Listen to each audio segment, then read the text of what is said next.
নমস্কাৰ বন্ধু বান্ধৱীসকল, ৰাজ ব্লগ মহালয়ত তথা সূৰ্যৰ গ্ৰহণৰ দিনা ভুলতো নাখাব এই 5বিধ খাদ্য। কি খাদ্য নাখাব ভিডিঅ'টোলৈ ব্লগ। নমস্কাৰ বন্ধু বান্ধৱীসকল, পুনৰবাৰ স্বাগতম জনাইছোঁ অন্য এটা নতুন ভিডিঅ'লৈ। আশা কৰোঁ আপোনালোক ভালে কুশলে আছে।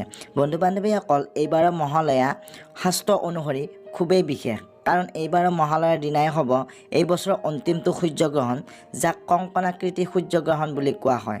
প্ৰায় 178 বছৰ পিছত এইবাৰৰ মহালয়া আৰু সূৰ্যগ্ৰহণৰ দুৰ্লভ সংযোগ ঘটিব। সেইবাবে জ্যোতিষ শাস্ত্ৰ অনুসৰি এইবাৰৰ মহালয়াৰ দিনটো বহুতেই বেছি বিশেষ। জ্যোতিষ শাস্ত্ৰ অনুসৰি মহালয়াৰ এই বিশেষ দিনটোত সকলো মনুষ্যই সতৰ্ক হোৱাটো অতিকে প্ৰয়োজন। বিশেষকৈ এই দিনটোত খাদ্য খোৱাৰ ক্ষেত্ৰত মনুষ্যই সাৱধান হোৱাটো অতিকে প্ৰয়োজন। হিন্দু শাস্ত্ৰ তথা পুৰাণ অনুসৰি কিছুমান বিশেষ তিথি বা দিনত কিছুমান বিশেষ খাদ্য খোৱাত মানুহক বাধা নিষেধ কৰাৰ নিয়ম আছে।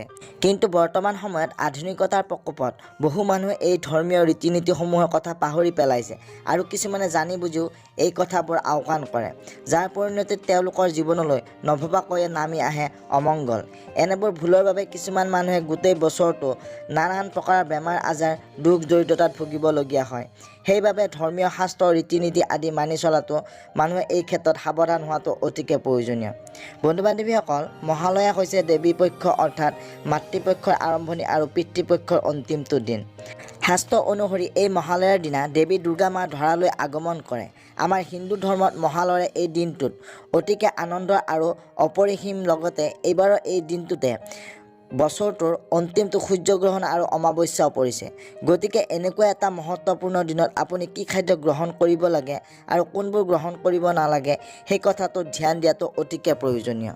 মহালয়া আৰু সূৰ্যগ্ৰহণৰ এই মহাসংযোগত বিশেষ দিনটোত আপোনালোকে কোনবোৰ খাদ্য গ্ৰহণ কৰাটো উচিত আৰু কোনবোৰ গ্ৰহণ কৰাটো অনুচিত, সেয়ে এই ভিডিঅ'টোত আজি আলোচনাৰ মূল বিষয়বস্তু। বন্ধু বান্ধৱীসকল, ভিডিঅ'টোৰ মূল বিষয়বস্তুলৈ আগবঢ়াৰ আগতে আপোনালোকলৈ এটা সৰু অনুৰোধ, যদি ভিডিঅ'টো চাই ভাল পায় তেনেহ'লে নিশ্চয়কৈ এটা লাইক কৰিবলৈ নাপাহৰিব, আৰু যদি আমাৰ চেনেলটো এতিয়াও ছাবস্ক্ৰাইব কৰা নাই তেনেহ'লে ছাবস্ক্ৰাইব কৰি কাষত থকা বেল আইকনটো প্ৰেছ কৰি দিব। লগতে কমেণ্ট বক্সত ভক্তিভাৱেৰে জয় মা দুৰ্গা বুলি লিখিবলৈ নিশ্চয়কৈ নাপাহৰিব।